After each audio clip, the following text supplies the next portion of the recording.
गुमला जिले के रायडीही थाना क्षेत्र के पुराना रायडीही गांव में मंगलवार को 19 वर्षीय युवक सुमन यादव ने अपनी नाबालिग गर्भवती प्रेमिका की कुल्हाड़ी से गला काटकर हत्या कर दी। पुलिस ने आरोपी को गिरफ्तार कर हथियार बरामद कर लिया है। मृतका मूल रूप से छत्तीसगढ़ की रहने वाली थी और 5 महीने की गर्भवती थी। आरोपी ने पूछताछ में स्वीकार किया कि उसने गुस्से में ये वारदात की। जिले के सिविल सर्जन ने पोस्टमार्टम रिपोर्ट में हत्या की पुष्टि की है।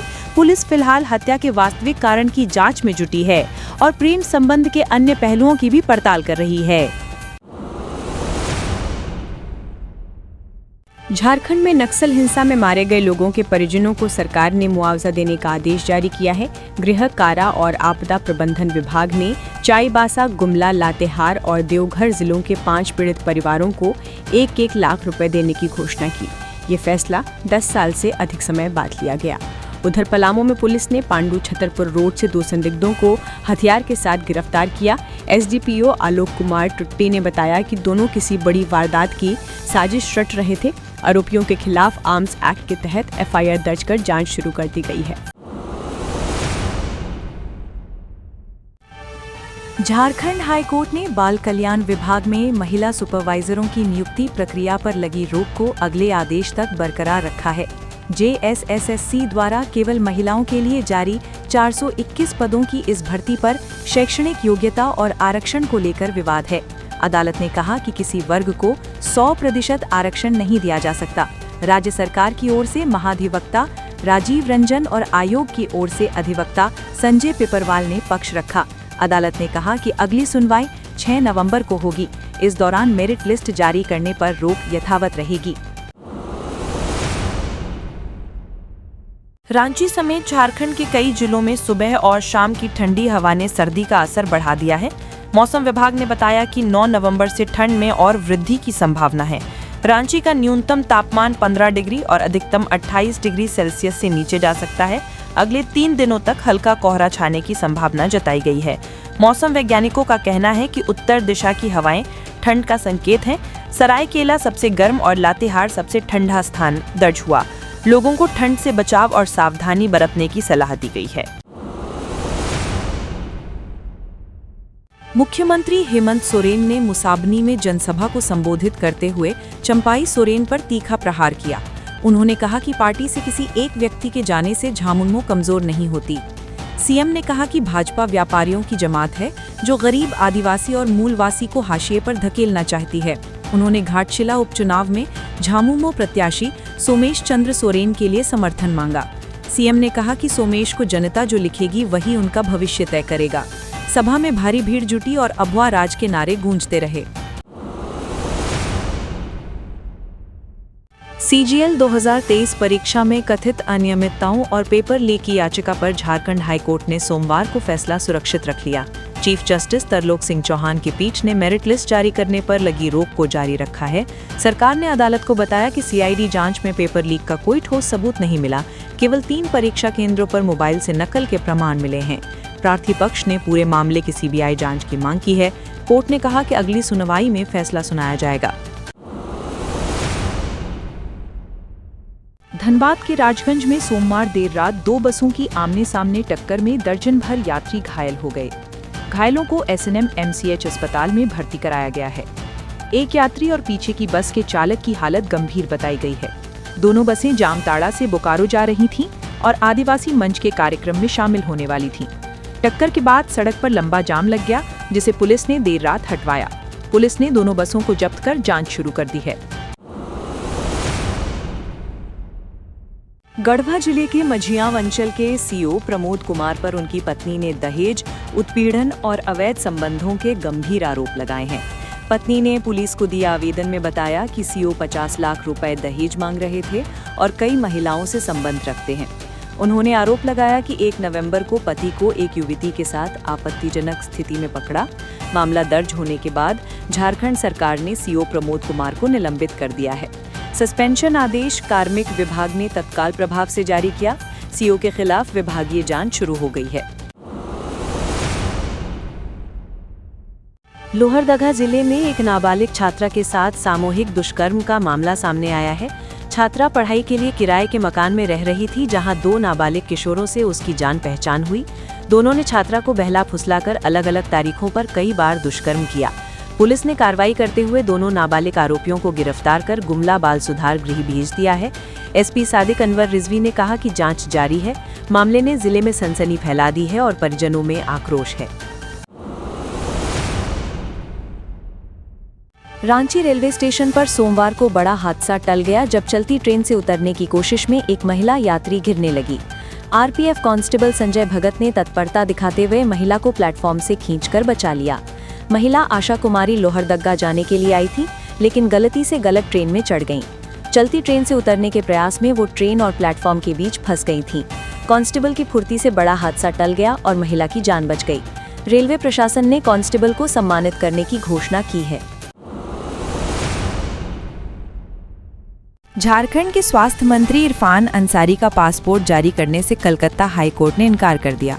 दरअसल मंत्री को 4 से 6 नवंबर तक लंदन में आयोजित वर्ल्ड ट्रैवल मार्केट कार्यक्रम में भाग लेना था, लेकिन पश्चिम बंगाल सरकार ने अदालत में आशंका जताई कि वे विदेश जाकर वापस नहीं लौटेंगे। कोर्ट ने कहा कि यात्रा अत्यावश्यक नहीं है। इरफान अंसारी का पासपोर्ट पहले से एक पुराने 50 लाख रुपए नगद बरामदगी मामले में जब्त है। मंत्री ने कहा कि यह कानूनी मसला है और कानूनी प्रक्रिया से निपटाया जाएगा। कृषि मंत्री शिल्पी नेहा तिर्की ने सोमवार को चैन्हो प्रखंड सह अंचल कार्यालय का अचानक निरीक्षण किया, जहां सीओ, बीडीओ सहित ज्यादातर अधिकारी और कर्मचारी नदारद मिले। ग्रामीणों ने शिकायत की कि वे कई दिनों से अधिकारियों को ढूंढ रहे हैं, लेकिन कोई मौजूद नहीं रहता। मंत्री ने रांची डीसी को सूचना देते हुए अनुपस्थित अधिकारियों पर शो कॉज नोटिस जारी करने का निर्देश दिया। उन्होंने चेतावनी दी कि जो अधिकारी अनुशासनहीनता दिखाएंगे, उन्हें बख्शा नहीं जाएगा। चाईबासा ब्लड बैंक में HIV संक्रमित खून चढ़ाए जाने से 5 बच्चों के संक्रमित होने की घटना के बाद अब देवघर के ब्लड बैंक की दयनीय स्थिति सामने आई है। यहाँ वर्षों से उपकरण खराब पड़े हैं और जांच के लिए नेट मशीन तक उपलब्ध नहीं है। कर्मचारी बताते हैं कि पूरी व्यवस्था सिर्फ एक एलिजा मशीन के भरोसे चल रही है। सिविल सर्जन ने माना कि संसाधनों की कमी की रिपोर्ट राज्य स्तर पर भेजी गई है। विशेषज्ञों का कहना है कि अगर स्थिति नहीं सुधरी तो संथाल क्षेत्र में भी बड़ा हादसा हो सकता है। बागमारा के हरियाणा रोड स्थित निजी अस्पताल में प्रसव के बाद महिला को डिस्चार्ज कर दिया गया, लेकिन घर ले जाते वक्त रास्ते में ही उसकी मौत हो गई। परिजनों ने आरोप लगाया कि महिला की हालत बिगड़ी हुई थी, फिर भी डॉक्टर ने उसे छुट्टी दे दी। गुस्साए परिजनों ने अस्पताल में हंगामा किया और डॉक्टर पर कार्रवाई व अस्पताल को सील करने की मांग की। पुलिस ने जांच शुरू कर दी है, जबकि अस्पताल के लाइसेंस और स्टाफ की योग्यता पर भी सवाल उठ रहे हैं। पलामू के हुसैनाबाद थाना क्षेत्र के काजरात नावाडी रेलवे स्टेशन के पास से पुलिस ने 23 बोरे में भरी करीब 2000 शराब की बोतलें जब्त की। गिरफ्तार आरोपी राजन कुमार सिंह से मिली जानकारी के अनुसार ये खेप बिहार विधानसभा चुनाव के दौरान भेजी जानी थी। बरामदगी स्थल बिहार सीमा से महज 500 मीटर दूर है। थाना प्रभारी सोनू कुमार चौधरी ने बताया कि आरोपी से पूछताछ के बाद पुलिस ने तस्करी नेटवर्क पर आगे की कार्रवाई शुरू कर दी है। लातेहार के बालूमाथ स्थित इंदिरा गांधी मेमोरियल बालिका उच्च विद्यालय की छात्राओं ने शिकायत की है कि कुछ युवक रोजाना स्कूल आते जाते समय उन पर फप्तियां कसते हैं। सोमवार को कार सवार 2 युवकों ने छात्राओं से मोबाइल नंबर मांगे और अपशब्द बोले। प्राचार्य ने पुलिस से तत्काल सुरक्षा की मांग की है। थाना प्रभारी अमरेंद्र कुमार ने कहा कि गश्त बढ़ाई गई है और दोषियों की तलाश जारी है। स्कूल मार्ग पर अब स्थायी सुरक्षा की व्यवस्था की जाएगी। खूंटी में पुलिस द्वारा 2 ट्रैक्टर जब्त किए जाने के बाद ट्रैक्टर मालिक भड़क गए और थाने का घेराव कर दिया। उन्होंने थाना प्रभारी और इंस्पेक्टर पर प्रति ट्रैक्टर हर महीने 30-35 हजार रुपये वसूली का आरोप लगाया। झावीमो के पूर्व जिला अध्यक्ष दिलीप मिश्रा के नेतृत्व में प्रतिनिधि मंडल ने डीसी से मुलाकात की। डीसी ने एसडीएम और खनन पदाधिकारी को जांच करने का निर्देश दिया है। वहीं पुलिस अधिकारियों ने आरोपों को बेबुनियाद बताया है। हजारीबाग जिला प्रशासन बिहार विधानसभा चुनाव को लेकर अलर्ट मोड पर है। बिहार की सीमा से सटे इस जिले में गाड़ियों की गहन जांच हो रही है ताकि अवैध नकदी या शराब की तस्करी रोकी जा सके। हाल में एक कार से 16 लाख रुपए नकद बरामद किए गए। प्रशासन ने गया जिला अधिकारियों के साथ संयुक्त बैठक की है। एसपी अंजनी अंजन ने बताया कि दोनों राज्यों की पुलिस मिलकर निगरानी कर रही है ताकि चुनाव प्रक्रिया निष्पक्ष बनी रहे।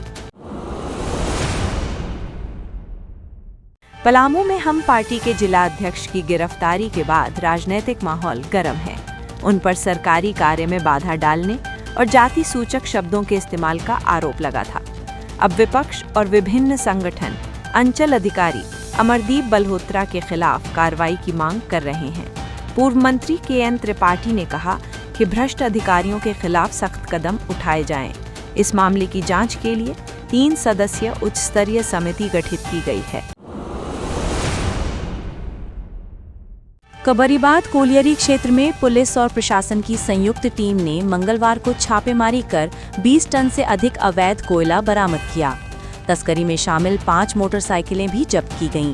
SDM श्रीकांत यशवंत विस्पुते ने कहा कि जिले में अवैध खनन और तस्करी किसी भी कीमत पर बर्दाश्त नहीं की जाएगी। पुलिस अब खनन स्थलों पर रात दिन गश्त करेगी और तस्करों की संपत्तियों की जांच भी शुरू करेगी। झारखंड सहायक अध्यापक संघ ने 5 नवंबर को मंत्री सुदिव्य कुमार के आवास उत्सव उपवन का घेराव करने की घोषणा की है। प्रशासन ने एहतियातन 4 से 6 नवंबर तक मंत्री आवास के 500 मीटर क्षेत्र में BNSS की धारा 163 के तहत निषेधाज्ञा लागू कर दी है। इस अवधि में 5 से अधिक लोगों के जमा होने, जुलूस निकालने और ध्वनि विस्तारक यंत्रों के प्रयोग पर रोक रहेगी। मुफस्सिल थाना प्रभारी के अनुरोध पर यह आदेश जारी हुआ है। SDM श्रीकांत यशवंत विस्पुते ने कहा कि आदेश का उल्लंघन करने वालों पर सख्त कार्रवाई होगी। उन्होंने आमजन से शांति बनाए रखने की अपील भी की है। कृषि मंत्री शिल्पी नेहा तिर्की ने रबी फसल कर्मशाला में कहा कि इस वर्ष अधिक वर्षा से फसलों को भारी नुकसान हुआ है। सरकार नुकसान का आंकलन कर जल्द मुआवजा देने की दिशा में काम कर रही है। उन्होंने अधिकारियों से कहा कि किसानों के संपर्क में रहें और तकनीकी सहायता समय पर उपलब्ध कराएं। कृषि सचिव अबू बकर सिद्दीकी ने कहा कि रबी और खरीफ दोनों फसलों का कैलेंडर तय होना चाहिए ताकि बीज वितरण और खेत तैयारी समय पर हो सके। कुलपति SC दुबे ने किसानों को नमी का लाभ लेकर रबी फसल की खेती करने की सलाह दी। सरकार का फोकस किसानों की आय दोगुनी करने और कृषि उत्पादकता बढ़ाने पर है। पाकुड़ जिले में खनन टास्क फोर्स ने हिरनपुर थाना क्षेत्र में सोमवार रात विशेष जांच अभियान चलाया। अभियान में 25 वाहनों की जांच की गई, जिनमें से 19 पर नियम उल्लंघन के लिए कार्रवाई हुई। ई-पॉस मशीन से मौके पर ही 89,800 रुपए का जुर्माना वसूला गया। जिला खनन पदाधिकारी राजेश कुमार ने कहा कि प्रशासन अवैध खनन के प्रति शून्य सहनशीलता की नीति पर काम कर रहा है। भविष्य में उल्लंघन करने वाले वाहनों को जब्त करने की चेतावनी दी गई है। जांच में परिवहन विभाग, सड़क सुरक्षा टीम और पुलिस की संयुक्त भागीदारी रही। सुप्रीम कोर्ट के निर्देश के बाद लगभग सभी राज्यों के मुख्य सचिवों को अदालत में पेश होकर माफी मांगनी पड़ी। एनुअल बर्थ कंट्रोल रूल्स के अनुपालन में देरी के कारण कोर्ट ने सभी को व्यक्तिगत उपस्थिति का आदेश दिया था। तेलंगाना और पश्चिम बंगाल को छोड़कर बाकी सभी राज्यों ने समय पर हलफनामा दाखिल नहीं किया था। सुनवाई के दौरान कोर्ट ने माफी स्वीकार करते हुए चेताया कि दोबारा ऐसी गलती हुई तो सख्त कार्रवाई होगी। जस्टिस विक्रमनाथ की पीठ ने कहा कि सरकारी परिसरों में कुत्तों को खाना खिलाने पर भी दिशा निर्देश तैयार होंगे। मामले की अगली सुनवाई 7 नवंबर को होगी। राज्य सरकार ने 25,000 से अधिक PDS डीलरों को राहत देते हुए रुके हुए कमीशन का भुगतान शुरू कर दिया है। इसके लिए 52.03 करोड़ रुपए की राशि जारी की गई है, जो SNA SPA प्रणाली के माध्यम से खातों में जाएगी। ये भुगतान राष्ट्रीय खाद्य सुरक्षा अधिनियम यानी NFSA के तहत किया जा रहा है। केंद्र से 38.76 करोड़ रुपए की स्वीकृति मिलने के बाद राज्य सरकार ने अतिरिक्त राशि जोड़ी है। खाद्य आपूर्ति विभाग ने 15 दिनों में सभी भुगतान पूर्ण करने का लक्ष्य रखा है। विभाग ने कहा कि पारदर्शिता सुनिश्चित करने के लिए सभी जिलों से उपयोगिता प्रमाण पत्र मांगा जाएगा। कोडरमा के बेहराडीह गांव में एक ही परिवार के 5 सदस्य फूड पॉइजनिंग से पीड़ित हो गए। सभी को कोडरमा सदर अस्पताल में भर्ती कराया गया है, जहां उनकी हालत स्थिर बताई जा रही है। परिवार ने चावल और लिट्टी खाने के बाद उल्टी दस्त की शिकायत की थी। स्वास्थ्य विभाग की टीम ने मौके से खाने का नमूना लेकर जांच शुरू की है। घटना से पूरे गांव में दहशत फैल गई है और लोग अस्पताल पहुंचकर हाल जान रहे हैं। डॉक्टरों के अनुसार सभी मरीज खतरे से बाहर हैं। गढ़वा जिले के मझिया प्रखंड के सीओ प्रमोद कुमार को अनुशासनहीन आचरण के आरोप में निलंबित कर दिया गया है। पत्नी ने उन्हें एक युवती के साथ सरकारी आवास में आपत्तिजनक स्थिति में पकड़ा था। घटना का वीडियो सोशल मीडिया पर वायरल होने के बाद प्रशासन ने तुरंत कार्रवाई की। पत्नी ने एफआईआर दर्ज कर पति पर दहेज, शराब सेवन और भ्रष्टाचार के गंभीर आरोप लगाए हैं। पकड़ी गई युवती ऑर्केस्ट्रा में काम करती है। राज्य सरकार ने मामले की विभागीय जांच शुरू कर दी है। झारखंड कैबिनेट ने मांडर विधानसभा क्षेत्र की बहुप्रतीक्षित केम्बो मेघा लिफ्ट सिंचाई योजना को मंजूरी दे दी है। 236.20 करोड़ रुपए की लागत से बनने वाली ये परियोजना 2 वर्षों में पूरी होगी। इसके तहत दक्षिणी कोयल नदी से पानी लिफ्ट कर 14 गांवों के 4055 हेक्टेयर खेतों में सिंचाई सुविधा मिलेगी। योजना से खास तौर पर रबी फसल करने वाले किसानों को बड़ा लाभ होगा। मंत्री शिल्पी नेहा तिर्की ने इसे किसानों के लिए आर्थिक सशक्तिकरण की दिशा में ऐतिहासिक कदम बताया। उन्होंने कहा कि ये मांडर क्षेत्र के विकास की नई शुरुआत है। राज्यपाल संतोष कुमार गंगवार ने झारखंड सूक्ष्म लघु एवं मध्यम उद्यम विशेष छूट विधेयक 2025 पर हस्ताक्षर कर दिए। इससे एमएसएमई उद्योगों को अनुमति, लाइसेंस और निरीक्षण में बड़ी राहत मिलेगी। नए उद्यमों के लिए सिंगल विंडो सिस्टम के तहत सभी सेवाएं एक प्लेटफॉर्म पर उपलब्ध होंगी। ये कदम औद्योगिक निवेश बढ़ाने और राज्य में रोजगार सृजन की दिशा में अहम माना जा रहा है। विधेयक से छोटे व्यवसायों को प्रतिस्पर्धा में मजबूती मिलेगी और आर्थिक गतिविधियां तेज होंगी। गुमला सदर अस्पताल का ब्लड बैंक कई दिनों से बंद है, जिससे मरीजों परिजनों को भारी परेशानी हो रही है। सिविल सर्जन शंभुनाथ चौधरी ने बताया कि लाइसेंस की अवधि समाप्त होने से अस्थायी रूप से संचालन रुका है। राज्य सरकार की टीम ने निरीक्षण पूरा कर लिया है और केंद्र की स्वीकृति के बाद बैंक फिर से खुलेगा। लोगों ने मांग की है कि ब्लड बैंक जल्द शुरू किया जाए ताकि उन्हें बाहर के जिलों पर निर्भर न रहना पड़े। प्रशासन का कहना है कि प्रक्रिया अंतिम चरण में है और कुछ ही दिनों में ब्लड बैंक फिर चालू हो जाएगा। आप देख रहे हैं झारखंड तक 24, आपका अपना चैनल।